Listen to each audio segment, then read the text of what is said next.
Tradisi Lebaran yang identik dengan mudik ke kampung halaman maupun berlibur bersama keluarga kerap membuat pengeluaran meningkat. Tak jarang biaya yang dikeluarkan bahkan melampaui tunjangan hari raya yang diterima. Transportasi, pemberian angpau kepada sanak saudara, hingga kebutuhan konsumsi dan hiburan selama liburan menjadi pos pengeluaran yang cukup besar. Kondisi ini membuat sebagian masyarakat harus kembali menata kondisi keuangan setelah momen Idul Fitri. Karena itu, diperlukan perencanaan keuangan yang tepat agar kondisi finansial dapat pulih dan kebutuhan ke depan tetap terpenuhi dengan baik. Ya, untuk membahasnya lebih lanjut kita telah terhubung langsung dengan Mas Safir Senduk selaku perencana keuangan. Kita langsung sapa. Selamat siang. Assalamualaikum Mas Safir. Apa kabar di sana? Waalaikumsalam, kabar sangat baik. Minal Aidin wal Faizin, Bung Andrew dan teman-teman dari Dai TV. Oke, minal aidin wal faizin, mohon maaf lahir batin juga untuk Mas Safir. Kita langsung saja membahas bagaimana mengelola keuangan pasca Lebaran, Mas Safir. Karena selain THR yang habis, kadang kita juga suka offside begitu ya, menggunakan dana darurat kita, emergency fund atau dana tabungan yang lain untuk menutup biaya hari-hari kita ke depannya. Nah, ini agar tidak semakin boncos, sebetulnya apa yang harus kita lakukan pasca Lebaran? Apakah kita harus melakukan rekapitulasi, merekap semua pos-pos keuangan kita dan membuat proyeksi keuangan beberapa bulan ke depan, Mas Safir? Jadi pertama yang mau saya kasih tahu Bung Andrew adalah banyak orang uangnya tinggal segini. Saya tinggal segini gitu, bahkan kurang dari ini gitu ya. Mereka kurang dari, ada berapa? 1, 2, 3, 4, 50 ribu aja. Tinggal 50 ribu gitu. Ada yang dari THR, ada yang dari 500 ribu, sisa 1 juta lah, sisa 2 juta lah, dan lain sebagainya. Tapi ini menarik Bung Andrew. Kenapa? Karena banyak orang bertanya, ini biasanya kalau sebelum Lebaran itu kan orang sangat bersemangat gitu ya. Apalagi setiap, dan biasanya saya selalu ditanya, di momen Ramadan dan Lebaran, kapan saat-saat di mana orang paling banyak mengeluarkan uang? Jawaban saya selalu sama, saat libur Lebaran, Bung Andrew. Jadi ketika orang merayakan Lebaran hari pertama, hari kedua, mungkin mereka masih salam-salaman. Tapi udah hari ketiga, hari keempat, hari kelima, itulah saat-saat orang menghabiskan uang THR-nya dengan belanja, entertain keluarga, entertain sepupu lah, entertain itu dalam arti ajak makan bareng dan lain sebagainya. Nah sekarang pertanyaannya adalah, ini kan bentar lagi udah mau masuk kerja, apa yang mesti dilakukan? Jadi pertama yang mesti dilakukan adalah stop dulu ya, tenang dulu, hitung dulu, kira-kira mungkin kita refleksi sebentar, kemarin-kemarin tuh pengeluaran Lebaran kita terbesar di mana? Itu yang pertama Bung Hendrik harus kita lakukan. Kita refleksi lagi pengeluaran terbesar kita saat Lebaran kemarin itu ada di mana? Apakah dimakan kah? Apakah di transport mudik kah? Ataukah entertain keluarga kah? Mungkin kebanyakan entertain makan bareng lah dan lain sebagainya. Nah dari situ kita bisa jadikan refleksi, tahun depan jangan diulang lagi pengeluaran yang mungkin nggak perlu amat. Itu yang pertama. Kemudian kedua adalah, ini saat ini sebentar lagi sepertinya udah mau gajian lagi Bung Hendrik buat swasta. Gajian tuh kalau nggak salah tanggal 25, 26, 27. Nah besok Rabu ini udah tanggal 25. Nah mungkin bagi sebagian orang happy banget nih, karena ini walaupun uang THR udah habis, tapi sebentar lagi mau gajian lagi. Jadi yang harus mereka lakukan adalah isi lagi dana darurat mereka. Isi dana darurat mereka dari gaji yang didapat tanggal 25, 26 besok. Isi lagi, kumpulin lagi. Karena kebanyakan kemarin saya tahu bagi sebagian orang mereka sudah pakai sebagian dana daruratnya untuk keperluan Lebaran. Kemudian ketiga Bung Hendrik, yang harus diperhatikan 2 minggu, 3 minggu ke depan, stop dulu pengeluaran impulsif. Stop dulu pengeluaran nggak penting, karena kemarin udah habis-habisan. Karena seperti yang saya selalu bilang Bung Andrew, Ramadan, setiap Ramadan pengeluaran seseorang meningkat. Tahu berapa kali? 2,5 kali dibanding bulan-bulan biasa. Jadi ya next time mesti hati-hati. Oke, jadi bisa menjadi sebuah bahan evaluasi ya untuk Lebaran di tahun-tahun berikutnya. Karena kita tahu nih setelah Lebaran bukan hanya kita harus mengecek kesehatan mandiri secara pribadi, tetapi juga harus mengecek kesehatan finansial atau keuangan kita. Lalu bagaimana Mas Safir untuk mengetahui bahwa kesehatan keuangan kita ini betul-betul baik? Apa indikator yang menentukan keuangan kita ini baik dan tidak? Jadi pertama yang mesti dilihat adalah kalau misalnya uang cash dalam rekening dia sudah habis banget, itu mungkin salah satu indikator bahwa keuangan dia sedang dalam masa bahaya ya. Apalagi kalau dia freelancer, saya masih mengerti. Seorang freelancer, seorang pengusaha itu sangat biasa, Bung Andrew. Punya uang 100 juta, tiba-tiba tinggal jadi 2 juta, habis itu 50 juta lagi, habis itu turun 3 juta. Pengusaha atau freelancer, saya mengerti itu wajar. Tapi kalau Anda karyawan, justru itu, kalau Anda karyawan dan Anda tidak punya sisa uang di rekening Anda, itu agak-agak berbahaya. Itu saya pikir itu sinyal pertama, Bung Edo. Itu sinyal pertama. Kemudian kedua, saya selalu bilang begini, orang umumnya saat tanggal tua dan tanggal muda itu punya psikologis yang berbeda. Orang ketika tanggal muda, ketika dia baru gajian, yang bermain biasanya tuh emosinya, emosional. Emosi itu bukan berarti dia cepat marah ya, tapi ketika dia membelanjakan uang, dia biasanya nggak pakai mikir logika, nggak banyak pakai logika. Mau makan di mana? Yuk, jangan kayak orang susah. Mari kita pergi ke sana, mari kita makan di sana. Logikanya nggak dipakai. Kenapa? Karena semua hal terasa murah buat dia ketika tanggal muda. Tapi pas tanggal tua ya, menjelang tanggal 25, masih tanggal 20, 21, 22, yang main biasanya logika. Ada tahu kenapa, Bung Andrew? Karena orang uangnya semakin sedikit, dia semakin sedikit saldonya, sehingga yang bermain adalah logika. Nah, sinyal kedua adalah yang harus diperhatikan ketika orang merasa bahwa keuangannya berbahaya adalah ketika dia terlalu sering pakai logikanya. Ketika dia terlalu sering pakai logikanya setiap hari, maka mungkin menunjukkan tanda-tanda. Pakai logikanya bagus, tapi mungkin efek sampingnya adalah mungkin itu karena tanda-tanda uangnya sedikit terus setiap hari, sehingga dia pakai logika terus setiap hari gitu. Jadi itu mungkin sinyal kedua. Dan sinyal ketiga, Bung Andrew, adalah ketika uangnya sudah habis padahal gajian masih jauh. Nah, ini untung nih, gajian besok tanggal 25, 26. Orang beruntung lah. Tapi ketika Anda gajian tanggal 25, tapi tanggal 13 uang Anda sudah habis, nah itu juga merupakan sinyal yang berbahaya. Jadi nomor 3 ini mungkin tidak akan terjadi pada banyak orang. Tapi nomor 1 dan nomor 2 iya. Oke. Nah, yang jadi persoalan juga mungkin pada saat Lebaran begitu impulsif begitu ya, saat berbelanja dan juga berwisata bersama keluarga, belum lagi makan-makan, sehingga ada mungkin warga yang menggunakan dana tabungan, bahkan menggunakan pay later atau kartu kredit, sehingga setelah Lebaran ini banyak sekali yang menutup lubang, menutup hutang. Nah, ini bagaimana dengan case seperti ini? Bagaimana dengan persoalan seperti ini? Apakah seharusnya menutup lubang hutang dulu, kemudian baru mengisi pos emergency fund, baru dana tabungan yang umum atau dana tabungan yang betul-betul bisa long term, Mas Safir? Nomor 1, sebaiknya isi lagi dana daruratnya, dan itu menjadi prioritas pertama sebelum dia membayar kembali utang pay later-nya ya. Karena biar gimana, tergantung skema yang dia ikuti dari awal, biasanya utang pay later tuh ada cicilannya, jadi tidak harus sekali dibayar full gitu. Dia ada cicilannya, oke 3 bulan, oke 4 bulan lah, dan lain sebagainya. Jadi prioritas pertama isi dulu dana daruratnya, kemudian kedua bayar utang pay later-nya pelan-pelan, perlahan-lahan, itu dari situ.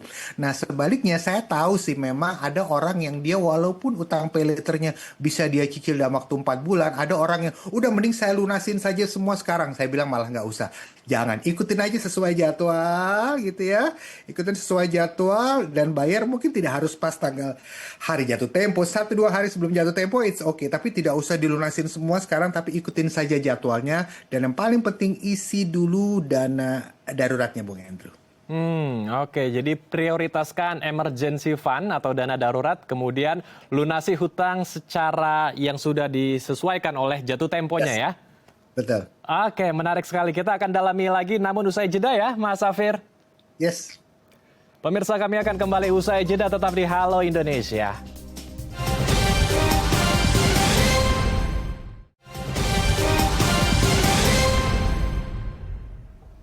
Terima kasih pemirsa, Anda masih bersama kami di Halo Indonesia. Kita akan lanjutkan diskusi hangat kita bersama dengan Mas Safir Senduk selaku perencana keuangan. Mas Safir melanjutkan diskusi hangat kita. Jadi setelah kita mengikuti hari raya Lebaran, tentu ada THR yang sudah habis dan mungkin emergency fund, dana darurat juga sudah habis, dan sekarang saatnya kita kembali ke fitri ya, kembali ke nol dan mengisi kembali tabungan-tabungan serta emergency fund kita atau dana darurat kita. Nah, untuk bisa mengisi pos-pos ini, terutama dana darurat, apakah kita juga perlu melakukan side hustle, melakukan pekerjaan-pekerjaan yang lain agar bisa cepat begitu terkumpul dana darurat dan juga tabungan-tabungan yang untuk long term, Mas Safir? Jadi semua itu Bung Andrew kembali lagi kepada apa namanya seperti apa format penghasilan yang biasa dia dapatkan. Saya kasih contoh sederhana ya. Kalau ada seorang pengusaha, jadi kalau pengusaha itu biasanya dia biasa bayar dulu gaji karyawan baru sisanya buat dia. Oke, itu mungkin nantilah. Ada juga freelancer. Jadi freelancer ini macam-macam. Ada freelancer kecil, ada freelancer besar. Freelancer besar misalnya dia penyanyi. Seorang penyanyi biasanya kalau dia udah terkenal gitu, dia mungkin satu kali manggung berapa gitu. Jadi mungkin dia hanya dengan dua kali manggung sebulan dia bisa hidup. Jadi sisanya mungkin dia leha-leha gitu ya. Nah sekarang kita bicara karyawan. Nah kalau karyawan dia biasanya dapat penghasilan sebulan sekali. Tanggal 25, 26, 27 dan seterusnya. Itu karyawan. Nah masalah sekarang adalah ketika THR sudah habis dan besok akan gajian.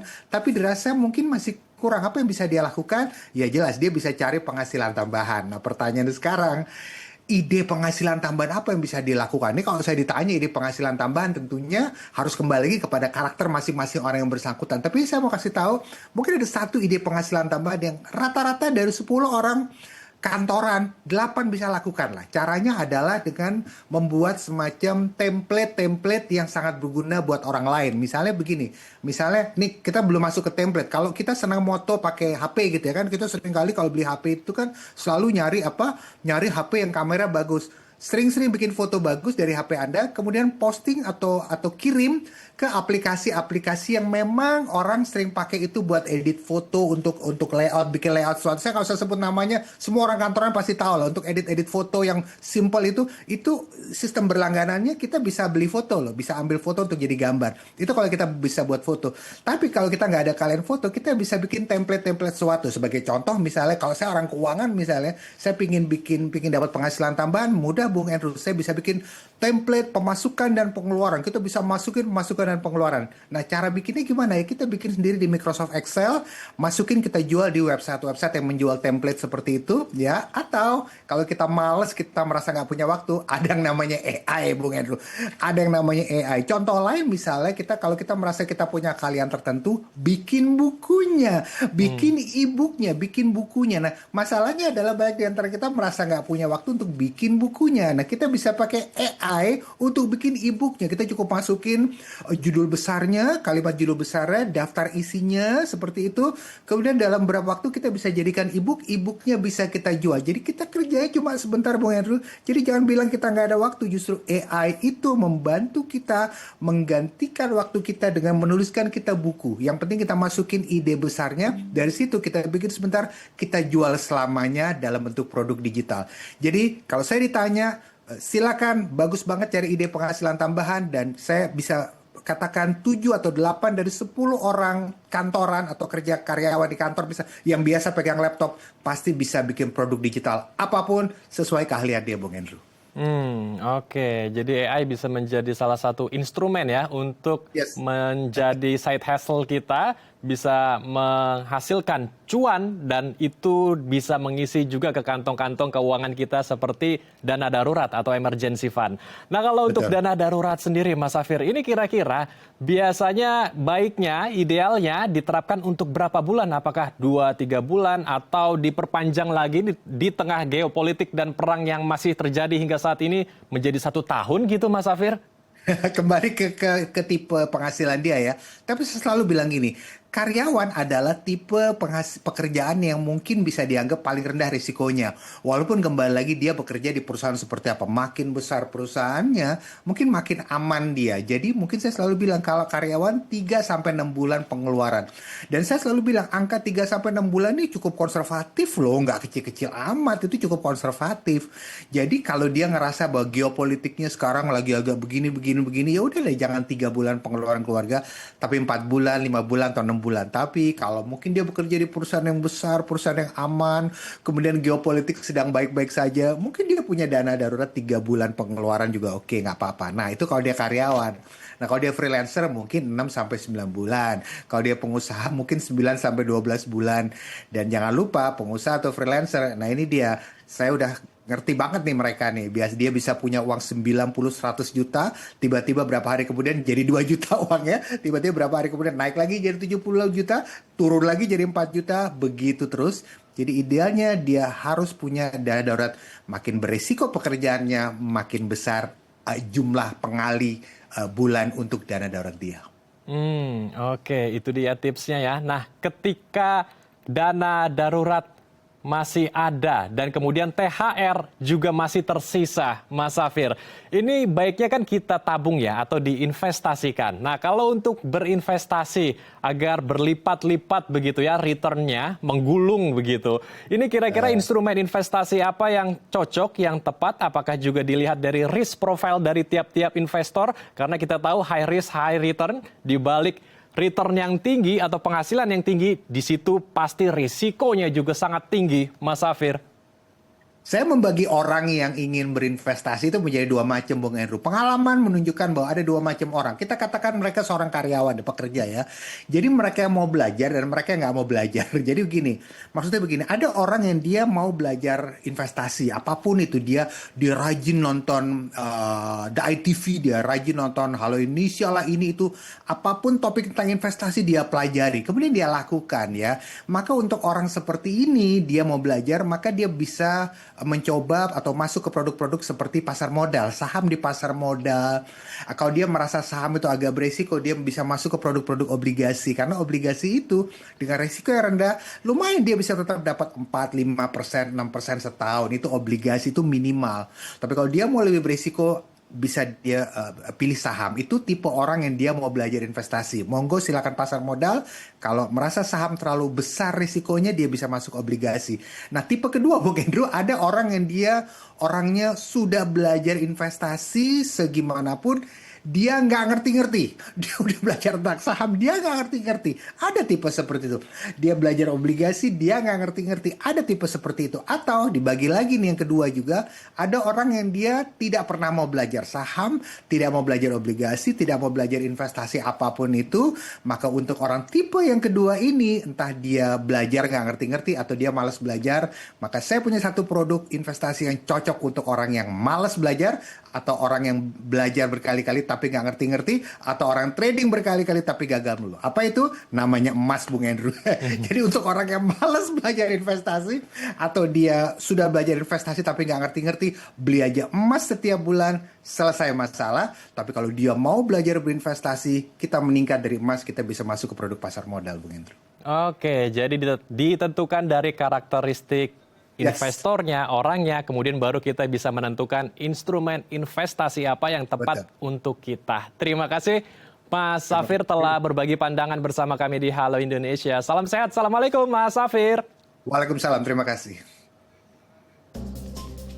Pemirsa, usai jeda kami akan mengajak Anda melihat gerakan sampah menjadi rupiah yang ditawarkan sebagai cara untuk menyelamatkan lingkungan.